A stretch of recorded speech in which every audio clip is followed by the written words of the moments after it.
Kung hindi natin malalaman kung ano talaga ang ginagawa niya, hindi rin mababago ang kanyang pag-uugali. Nangyari lamang ito kagabi. Biglang natagpuan ni Camila ang sarili sa bingit ng pagkawala ng lahat. Habang ang kanyang anak na si Tom Parker Bowles ay halos ipatawag sa korte. Isang linggo bago iyon, sa isang hapunan ng pamilya na dinaluhan ni William at Catherine, kumalat ang nakakagulat na balita na si Tom ay nasangkot sa isang malubhang aksidente sa sasakyan sa Scotland. Habang ang lahat sa hapag ay nabigla, ang reaksyon ni Camila ay nakapangingilabot sa sobrang kalmado at tila kakaibang walang emosyon. Sa halip na magtanong ng detalyado tungkol sa kalagayan ng kanyang anak, agad niyang iminungkahi na ipagpaliban ang isang mahalagang pulong na gaganapin upang suriin ang pananalapi ng maharlikang pamilya. Ang hindi pangkaraniwang kapanatagang ito ang nagbunsod kay William, na kilala sa kanyang pagiging maingat upang maghinala na may mali. Nang mabilis na lumipad si Camila patungong Scotland, tahimik na nag-utos si William ng pagmamanman. Ang natuklasan ng kanyang pangkat ay lalo lamang nagpalalim sa misteryo. Isang aksidente sa sasakyan, isang lihim na paglalakbay, at mga palatandaang hindi maipaliwanag. Ito ba ay simpleng reaksyon lamang ng isang inang nag-aalala? O may maingat na pinagplanuhang hakbang sa likod nito? Isang bagay na hindi pa kailanman hinarap ng maharlikang pamilya. Malamig at umaambon noong gabing iyon sa London. Dumadaloy ang mga patak ng ulan sa mga bintana ng makintab na itim na sasakyang mabilis na patungo sa Buckingham Palace. Sa loob nito ay nakaupo si Reyna Camilla. Hindi gumagalaw, maputla ang muka sa ilalim ng kumikislap na ilaw ng mga lansangan. Ilang oras lamang ang nakalipas, siya ay nasa Scotland, ngunit isang agarang pagpapatawag ang pumilit sa kanya na sumakay sa isang pribadong eroplano at bumalik sa kalagitnaan ng gabi. Walang paliwanag, walang nakaaaliw na tawag sa telepono. Nang huminto ang sasakyan sa mga tarangkahan ng palasyo, bumaba si Camila nang mabibigat ang mga paa. Malinaw niyang alam, tapos na ang lahat. Ilang minuto lamang matapos siyang pumasok sa palasyo, ang titulong Queen Consort na matagal niyang hinintay at pinanghawakan sa loob ng maraming taon ay tuluyan ng binawi. Ang desisyon ay ginawa ni Charles sa isang bihirang pagsiklab ng matinding galit. Kasabay nito, ang kanyang anak na si Tom Parker Bowles ay nakatanggap ng agarang pagpapatawag mula sa korte. Ang paunang paratang ay tumunog na parang kulog. Malulubhang paglabag sa mga regulasyong pinansyal ng maharlikang pamilya. Isang walang kapantay na iskandalo sa makabagong kasaysayan ng monarkiya ng Britanya ang sumasabog.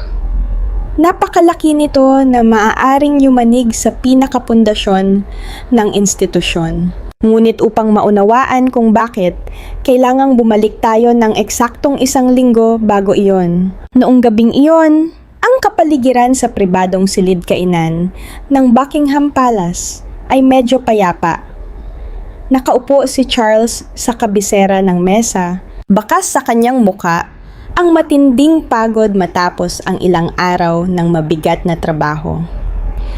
Sa kanyang kanan ay naroon sina William at Catherine. Maaaring naging mainit at tahimik ang bihirang pagtitipong ito ng pamilya kung hindi biglang tumunog ang telepono ni Camilla. Kumunot ang kanyang noo, sinulyapan ang screen, at inilapit ang telepono sa kanyang tainga. Mabilis magsalita ang tinig sa kabilang linya.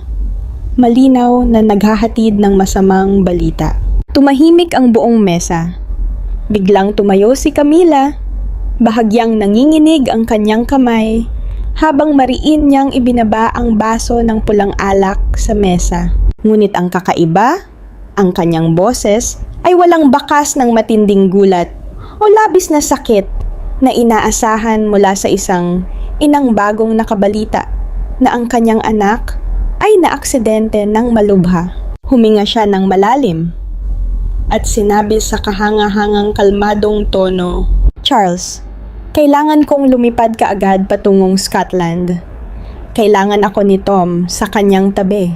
Tungkol naman sa mahalagang panloob na pulong bukas para sa pagsusuri ng buong pondo ng maharlikang pamilya, dapat natin itong ipagpaliban. Hindi ako maaaring wala sa pulong na iyon." Tahimik na nagmasid si William na nakaupo sa tapat niya. Bahagya siyang kumunot ang noo. Sinulyapan ni Catherine ang kanyang asawa. Malinaw ang pagtataka sa kanyang mga mata. Tumango si Charles bilang pagsang-ayon, nag-aalala para sa anak ng kanyang asawa. "Sige, Camilla, mas mahalaga ang kaligtasan ni Tom. Ililipat natin ang pulong sa susunod na linggo.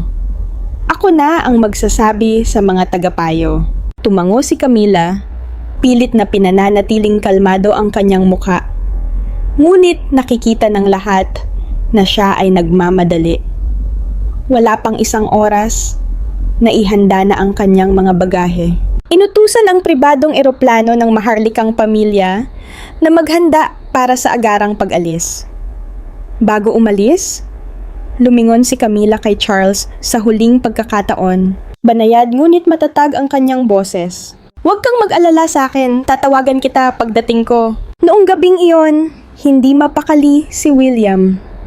Halos buong oras siyang nanatili sa kanyang pribadong opisina sa Kensington Palace, paulit-ulit na pinapanood ang kuha mula sa hapunan ng pamilya. Sa bawat panonood, mas malinaw niyang nakikita ang hindi pangkaraniwan sa reaksyon ni Camilla. "Catherine, hindi ko iniisip na normal ang reaksyong ito," sabi ni William sa kanyang asawa habang nagbabasa ito ng libro sa tabi niya. Mababa ang kanyang boses, ngunit puno ng pag-aalala. Mas tila nag-alala si Camilla sa pulong kaysa sa sarili niyang anak. Hindi niya tinanong kung saan nasugatan si Tom, gaano karami ang dugo, o ano ang sinabi ng mga doktor. Agad niyang naisip ang pagpapaliban sa pagsusuri sa pananalapi. Marahang ipinatong ni Catherine ang kanyang kamay sa balikat ng asawa. "Pinaghihinalaan mo bang ginagamit niya ang aksidente bilang dahilan? Pero paano kung talagang nasaktan si Tom?" Umiling si William, matatag ang tingin. "Iyan mismo ang kakaiba sa akin. Kung talagang seryoso iyon, iiyak siya o hihilinging makaalis kaagad nang hindi binabanggit ang pulong. Sa halip, ginamit niya ang aksidente upang maantala ang mismong pagsusuring pinansyal na alam niyang inihahanda kong isagawa." Tumayo siya at naglakad ng ilang hakbang sa loob ng silid. Hindi si William ang uri ng taong madaling maghinala sa mga miyembro ng pamilya. Ngunit sa pagkakataong ito, malinaw niyang naramdaman na may hindi tama. Bilang hinaharap na hari, natutunan niyang tingnan ang mga bagay ng may malinaw at malamig na lohika. Ang paparating na pagsusuri sa pondo ng maharlikang pamilya ay hindi simpleng formalidad lamang. Layunin nitong linawin ang lahat ng gastusin, lalo na ang malalaking paglilipat ng pera na ginawa sa loob ng maraming taon. At si Camilla, na may malaking impluwensya sa pamamahala ng ilang pondo, ay tiyak na ayaw na masyadong masilip ang lahat. Mabilis at palihim na nagpa siya si William. Nakipag-ugnayan siya sa kanyang pinakapinagkakatiwalaang pangkat ng seguridad. Mga taong tapat lamang sa kanya at kay Catherine. "Kailangan kong bantayan ninyo ang mga galaw at aktibidad ni Camilla sa Scotland. Sa akin lamang, kayo mag-uulat at wala nang iba. Ituon ninyo ang pansin kung bibisitahin ba niya si Tom sa ospital, kung sino ang kanyang kakausapin, at ano ang kanyang gagawin habang naroon siya." Agad na kumilos ang pangkat, gamit ang ligtas na mga linya ng komunikasyon at maingat na pagmamanman. Naghintay si William sa matinding tensyon. Sa bawat oras na lumilipas, lalo siyang nakukumbinsi na may basehan ang kanyang hinala. Pagkalipas ng 2 araw, dumating ang unang ulat. Binuksan ni William ang file sa kanyang pribadong opisina. Mabilis ang tibok ng kanyang puso. Ang laman nito ay nag-iwan sa kanya ng matinding pagkabigla. Hindi man lang pumasok si Camila sa alinmang ospital sa Scotland. Nanatili siya sa isang marangyang hotel sa tabi ng lawa, ilang dosenang kilometro ang layo mula sa iniulat na lugar ng aksidente. Walang bakas na binisita niya ang kanyang anak. Sa halip, nagsagawa siya ng sunod-sunod na pribadong pagpupulong kasama ang mga hindi kilalang individual na tumagal ng maraming oras sa likod ng saradong mga pinto. Mahigpit na hinawakan ni William ang sandalan ng kanyang upuan habang umaapaw sa kanya ang galit at pagkadismaya. Hindi ito kilos ng isang inang nag-aalala sa kanyang anak, sabi niya kay Catherine, mababa ngunit matatag ang boses. Isa itong pinag-isipang plano. May malaki siyang itinatago at ang aksidente ay ginamit lamang bilang dahilan upang bumili ng mas maraming oras. Lumapit siya sa bintana at tiningnan ang madilim na looban. Ang nagsimula bilang hinala ay ngayoy naging matibay na konklusyon. Hindi lamang nais ni Camila na ipagpaliban ang pulong. Kailangan niya ng panahon upang ayusin ang mga bagay na hindi maaaring malantad sa liwanag. Alam ni William na hindi siya maaaring manatiling walang ginagawa. Kailangan niyang palawakin ang investigasyon at dapat niya itong gawin ng maingat sapagkat hindi na ito simpleng usapin lamang ng pamilya. Nakasalalay dito ang reputasyon ng buong maharlikang pamilya. Kailangan nating maghukay ng mas malalim, matatag na sabi ni William. Kung ginagamit ni Camila ang sarili niyang anak bilang panangga para sa isang planong pinansyal, hindi ko hahayaang manatili itong nakatago. Tumango si Catherine at mahigpit na hinawakan ang kamay ng kanyang asawa. Ipagpatuloy mo, ngunit mag-ingat ka. Maaari itong mauwi sa isang tunay na labanan. Tumingin si William sa kanyang asawa, puno ng determinasyon ang kanyang mga mata. Sa sandaling iyon, hindi na lamang siya isang anak o apo. Siya ang magiging hari sa hinaharap at poprotektahan niya ang mga pagpapahalagang dapat panindigan ng maharlikang pamilya. Katapatan, transparency, at katarungan. Opisyal nang pumasok sa bagong yugto ang lihim na investigasyon at nauunawaan ni William na hinahawakan na niya ang isang lihim na maaaring yumanig sa buong monarkiya. Sa katotohanan, ang aksidente sa Scotland ay hindi isang di inaasahang pangyayari, kundi isang masusing planong isinagawa ni Camilla at Tom Parker Bowles hanggang sa pinakamaliit na detalye. Nagsimula ang lahat ilang linggo bago iyon, nang opisyal na ipahayag ni William ang isang komprehensibong pagsusuri sa pondo ng maharlikang pamilya. Ang audit na ito ay hindi na isang simpleng formalidad. Hiniling ni William ang isang independenteng pagsusuri at buong pagsubaybay sa lahat ng malalaking gastusin sa nakalipas na 10 taon. Lalo na ang malalaking paglilipat ng pera na ginawa sa pamamagitan ng mga kumpanyang third party. Nang makarating kay Camila ang balitang ito, tunay siyang natakot. Alam niya, higit kanino man, na sa loob ng maraming taon ay sistematikong naililihis ang pondo ng maharlikang pamilya. Ang malalaking halaga ay hindi ginamit para sa opisyal na gastusin ng palasyo, kundi matalinong inilipat sa pamamagitan ng isang network ng mga kumpanyang nakarehistro o kontrolado sa pangalan ni Tom Parker Bowles. Si Tom, ang kanyang tunay na anak, ay naging mahalagang tagapamagitan. Tumutulong kay Camila na itago ang pinagmulan at destinasyon ng pera. Ang ilang pondo ay ginamit upang suportahan ang marangyang pamumuhay ng kanyang sariling pamilya. Ang iba ay ipinuhunan sa mga personal na proyekto. At ang ilan ay dumaloy pa sa mga offshore account na mahirap matunton. Nauunawaan ni Camila na kung itutuloy ni William ang mahigpit na pagsusuri, mabubunyag ang lahat. Hindi niya maaaring payagang mangyari iyon. Isang gabi, tinawagan ni Camila si Tom. Mababa ngunit puno ng tensyon ang kanyang boses. Tom, makinig kang mabuti. Malapit nang busisiin ni William ang lahat ng pondo. Kapag natuloy ang pulong na yon, mawawala sa atin ang lahat. Kailangan mo akong tulungan. Sandaling natahimik si Tom sa kabilang linya, pagkatapos ay napabuntong hininga. Mother, matagal ko nang sinabi sa'yo na dapat na tayong tumigil. Ano ang gusto mong gawin ko ngayon? Kailangan natin ng panahon. Mabilis na sagot ni Camila. Gumawa ka ng dahilan para maipagpaliban ko ang pulong. Isang aksidente sa sasakyan sa Scotland ang pinakakapanipaniwala. Kailangan mo lamang magmaneho ng maingat.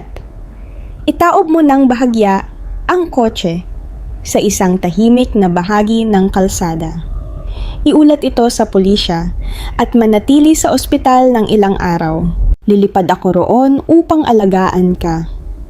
Sa panahong iyon, aayusin natin ang mga record, gagawing legal ang mga paglilipat, at buburahin ang lahat ng bakas. Nag-alinlangan si Tom, ngunit nanaig ang kasakiman at ang kanyang pagdepende sa ina. Sa huli, pumayag siya. Mabilis na inayos ng mag-ina ang plano. Pinili ni Tom ang isang tahimik na bahagi ng highway sa Scotland, sadyang nagmaneho sa katamtamang bilis upang makalikha ng magaan, ngunit kapani-paniwalang mga pinsala. Naghanda siya ng pekeng mga larawan ng sugat, gawa-gawang impormasyon sa ospital, at maging mga pekeng saksi kung kinakailangan. Ang araw ng aksidente ay iniulat ng eksakto ayon sa kanilang isinulat na plano. Tinawagan ni Tom si Charles gamit ang mahinang boses. Si Camila naman ay kumilos ng eksakto tulad ng kanilang pinagpraktisan. Tumayo siya, iminungkahi na ipagpaliban ang pulong at lumipad patungong Scotland ng gabing iyon. Ngunit pagdating niya roon, hindi pumunta si Camila sa ospital. Sa halip, nagkita sila ni Tom sa isang marangyang hotel sa tabi ng lawa, ilang dosenang kilometro ang layo mula sa lugar ng sinasabing aksidente. Sa loob ng isang saradong silid pulong, ilang oras na nakaupo ang mag-ina sa harap ng laptop. Nanginginig ang boses ni Camila, ngunit pilit niyang pinananatiling kalmado ang sarili. Tom, ilang araw lang ang mayroon tayo.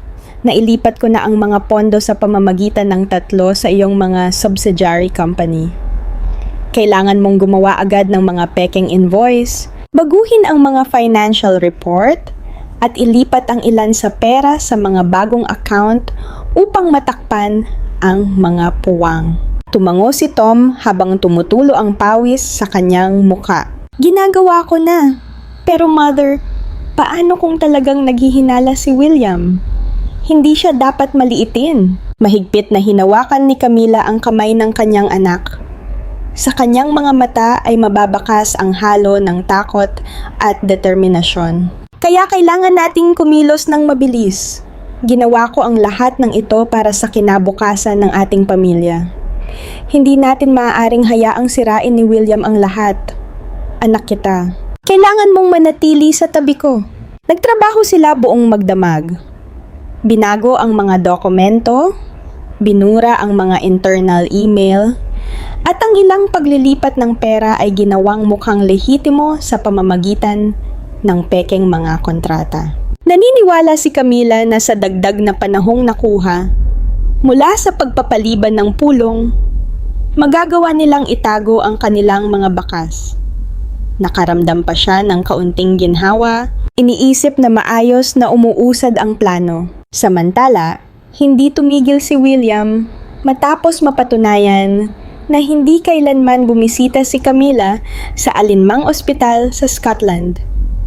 Ang kanyang hinala ay naging matibay na paninindigan. Alam niyang kung titigil siya sa mababaw na ebidensya, mabilis lamang na matatakpan ang lahat. Kaya nagpasya siyang palalimin pa ang investigasyon at ituon ito sa mga taong pinakamalapit kay Camila. Ang unang target ay ang personal na abogado ni Camila, si Ginoong Richard Harrington, ang lalaking sangkot sa halos lahat ng sensitibong transaksyong pinansyal niya sa loob ng maraming taon. Inutusan ni William ang kanyang pangkat ng seguridad na kolektahin ang buong schedule ni Harrington sa nakalipas na 2 linggo. Lalo lamang pinatibay ng mga resulta ang kanyang paniniwala. Napakakaiba ng mga galaw ng abogado. Pabalik-balik siya sa pagitan ng London at Scotland nang hindi bababa sa 3 beses sa loob lamang ng 10 araw. Mas lalo pang kahina-hinala ang biglaang paghingi ni Harrington ng leave sa mismong panahong lumipad si Camila upang alagaan ang kanyang anak gamit ang dahilan na siya raw ay may problema sa kalusugan. Isang dahilan na tila masyadong eksakto ang pagkakatugma. Tinutulungan niya sila, sabi ni William kay Catherine. Isang madaling araw, tiyak ang kanyang boses. Hindi maaaring puro pagkakataon lamang ang lahat ng ito. Alam ni Harrington ang bawat sentimo, bawat shell company. Kung makokontrol natin siya, babagsak ang buong sabuatan. Tata. Mabilis at palihim na kumilos si William.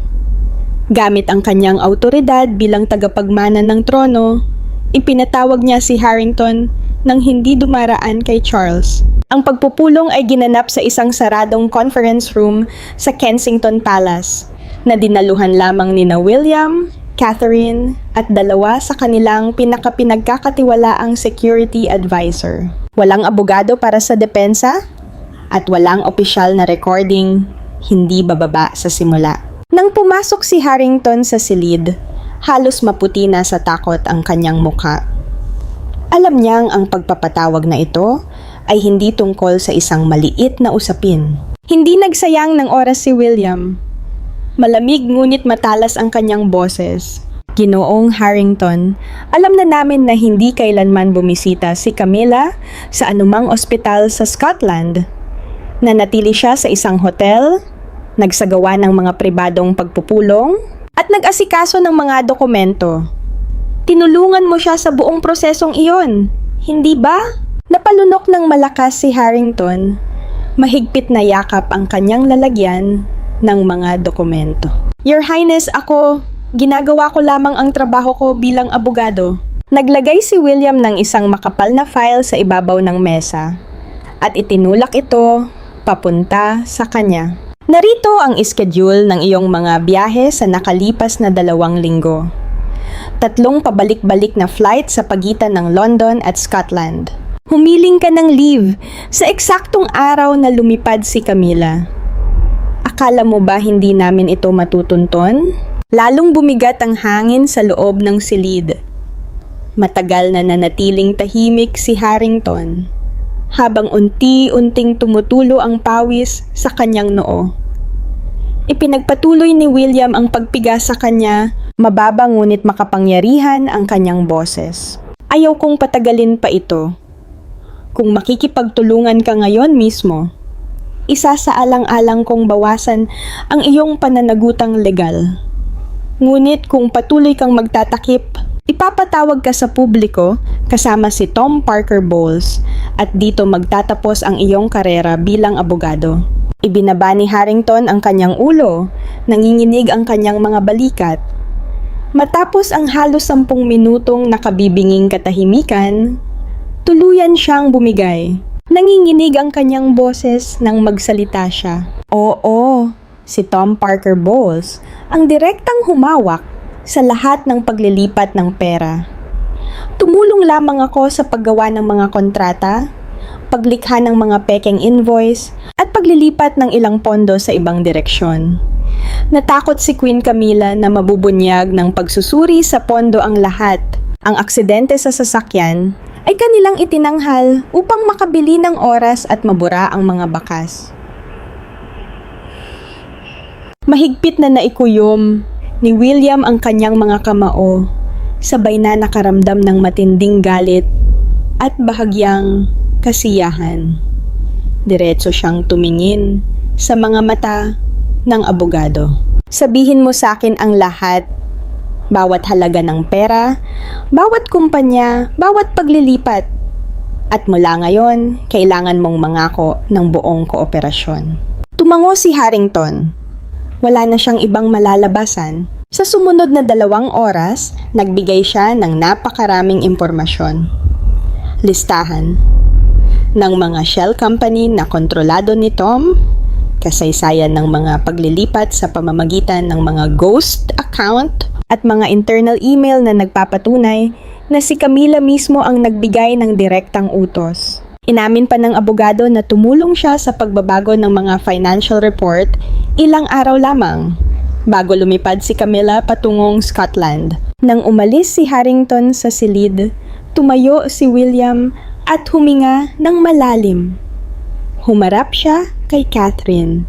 May tensyon pa rin sa kanyang boses, ngunit kapansin-pansing mas magaan na ito kaysa kanina. Nasa atin na ngayon ang pinakamahalagang bahagi. Nakipagtulungan na ang abogado. Kailangan na lamang nating mangalap ng mas maraming ebidensya ng direkta mula kina Tom at Camila. Hinawakan ni Catherine ang kamay ng kanyang asawa. Sa kanyang mga mata ay makikita ang magkahalong pag-aalala at pagmamalaki. Magaling ang ginawa mo, William, pero mas mahirap ang mga susunod na hakbang. Tiyak na susubukan nilang burahin ang lahat kapag nalaman nilang ipinatawag ang abogado. Tumango si William, matatag ang kanyang tingin. Tama, kaya kailangan nating kumilos ng mas mabilis kaysa sa kanila. Hindi pa tapos ang investigasyon, ngunit napakalapit na natin sa katotohanan. Dahil sa testimonya at mga dokumentong ibinigay ni Harrington, hawak na ngayon ni William ang pinakamahalagang piraso ng palaisipan. Alam niyang mabilis nang gumuho ang pakana ni na Camila at Tom at hindi siya titigil hanggat hindi lubusang nailalantad ang lahat.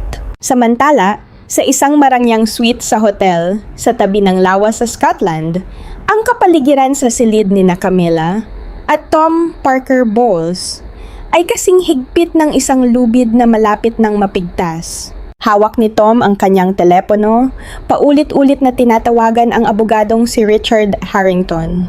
Ngunit malamig na busy tone lamang ang kanyang natatanggap. Namumutla ang kanyang muka habang patuloy ang pagbuhos ng pawis kahit nakabukas ng todo ang air conditioning.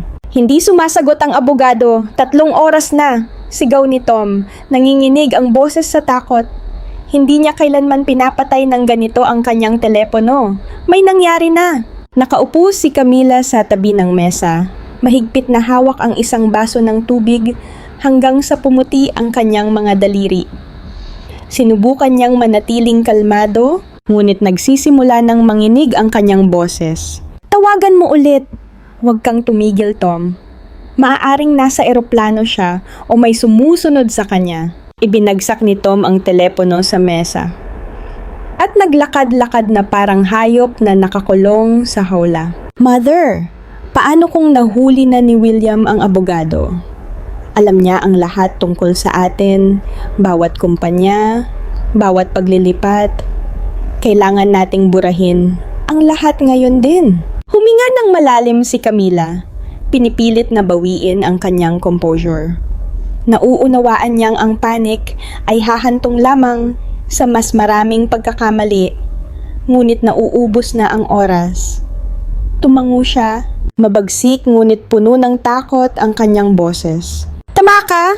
Wala na tayong ibang pagpipilian. Buksan mo ang laptop, burahin ang lahat, ilipat agad ang natitirang pondo sa mga bagong account.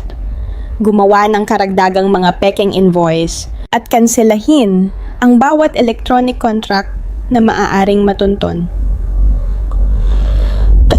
Nagtrabaho sila buong magdamag Ang silid ng hotel ay nabalot ng malamig na asul na liwanag mula sa mga screen ng laptop. Hindi tumigil ang tunog ng mabilis na pagtatype kasabay ng nagmamadaling mga salita at mabibigat na paghinga. Pinunasan ni Tom ang pawis sa kanyang noo. Halos desperado na ang kanyang boses. Mother, kung gagawin natin ito ng ganito kabilis, mag-iiwan ito ng mga bakas. Automatikong nagba-backup ang system. Hindi ko kayang burahin ang lahat sa oras. Mahigpit na hinawakan ni Camila ang balikat ng kanyang anak. Namumula ang kanyang mga mata, ngunit nanatiling matatag ang kanyang boses. Huwag kang titigil! Napakarami ko nang isinakripisyo para marating ang posisyong ito. Hindi natin maaaring hayaang sirain ni William ang lahat dahil lamang sa isang pagkakamali. May pagkakataon pa tayo. Ngunit ang pagmamadali ang naging pinakamalaking kaaway nila. Sa kanilang takot, marami silang hindi napansing bakas. Nanatili sa mga temporary folder ang lumang kasaysayan ng mga paglilipat ng pera at naiwan pa nila ang mga audio recording ng internal calls ni Camila at Tom mula 2 araw bago iyon. Ang maliliit ngunit nakamamatay na pagkakamaling ito ay unti-unting naiipon. Nang akala nilang nabura na nila ang halos kalahati ng ebidensya, biglang tumunog ang telepono ni Tom. Numero iyon ni Harrington. Tumingin si Tom sa kanyang ina, nanlalaki ang mga mata sa pagkabigla. Tumango si Camila, hudyat na sagutin niya ito. Pinindot ni Tom ang buton at sinubukang panatilihing matatag ang kanyang boses. Richard, bakit mo pinatay ang telepono mo ng napakatagal? Malubha ang problema namin dito. Sa kabilang linya, nagsalita si Harrington sa pagod ngunit malinaw na boses, eksakto ayon sa itinuro ni William. Tom, nasa London ako. Naghinala sa akin si William, pero wala akong isiniwalat.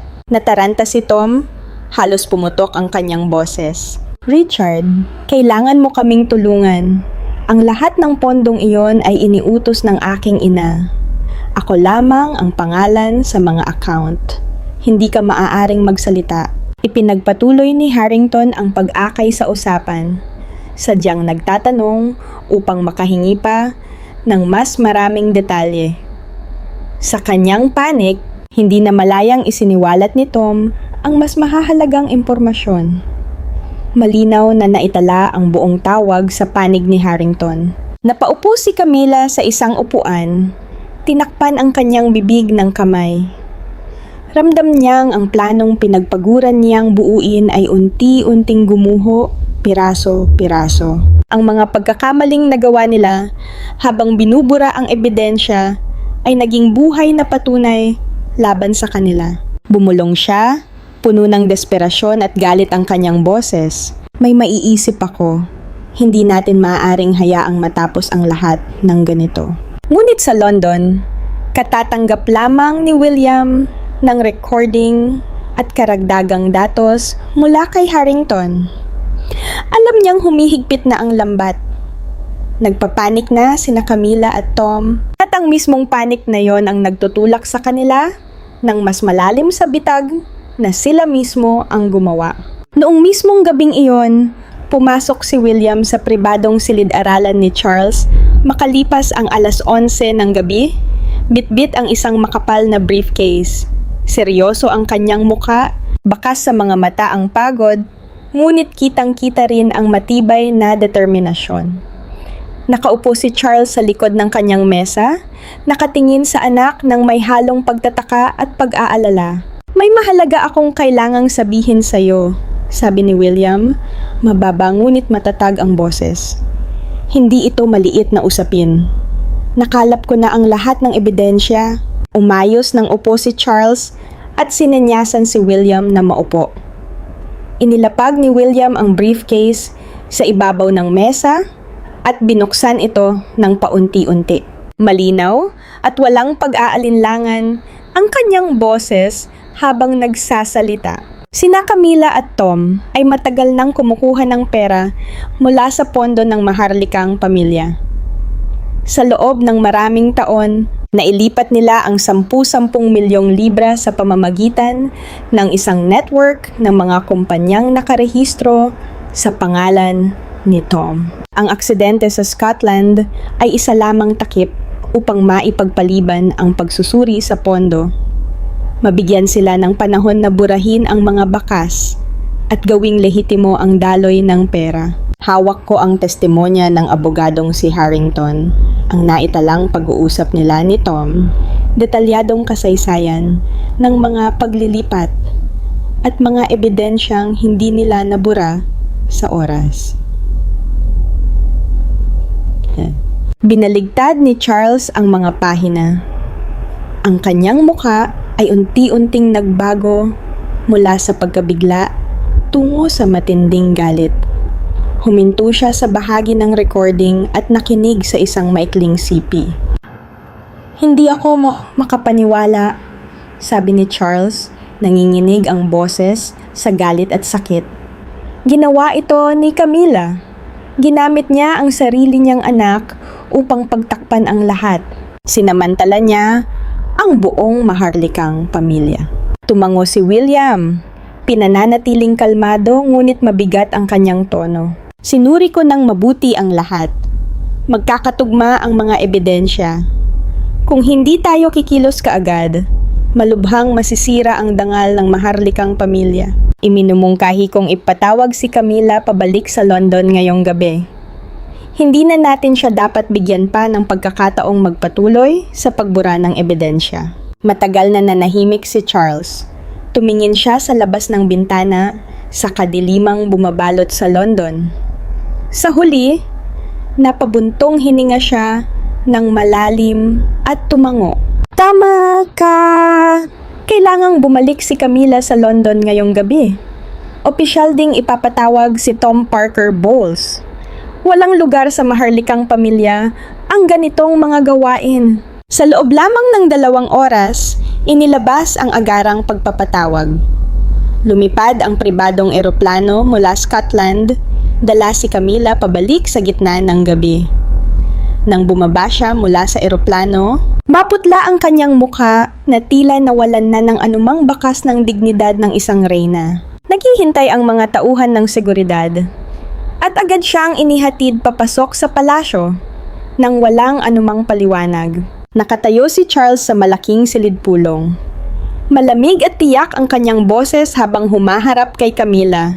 "Pinagtaksilan mo ang aking tiwala at ang tiwala ng buong maharlikang pamilya. Malinaw ang ebidensya. Mula ngayon, hindi ka na queen consort. Ang titulong iyon ay tuluyan ng binabawi. Ititigil na rin ng maharlikang pamilya ang lahat ng pinansyal na suporta sa iyong pribadong pamilya." Sinubukang magsalita ni Camilla. Nanginginig ang kanyang boses. "Charles, pakiusap. Hayaan mo akong magpaliwanag." Ngunit itinaas ni Charles ang kanyang kamay upang pigilan siya. Puno ng pagkadismaya ang kanyang mga mata. "Wala nang kailangang ipaliwanag. Pinili mo ang landas na ito. Ngayon, kailangan mong harapin ang mga kahihinatnan." Kasabay nito, nakatanggap si Tom Parker Bowles ng agarang pagpapatawag mula sa korte. Nagpanik siya at sinubukang tawagan ang kanyang ina, ngunit naputol na ang lahat ng linya ng komunikasyon. Sumabog ang balita sa international na media na may mga nakakagulat na headline. Niyanig ang monarkiya ng Britanya ng pinakamalaking iskandalong pinansyal sa loob ng maraming dekada. Binawi ang titulo ni Queen Camilla. Kinabukasan, naglabas ang maharlikang pamilya ng maikli, ngunit malinaw na pahayag. Hindi na magbibigay ang monarkiya ng anumang pinansyal na suporta sa pribadong pamilya ni Camilla. Ang mga sangkot sa usapin ay haharap sa mga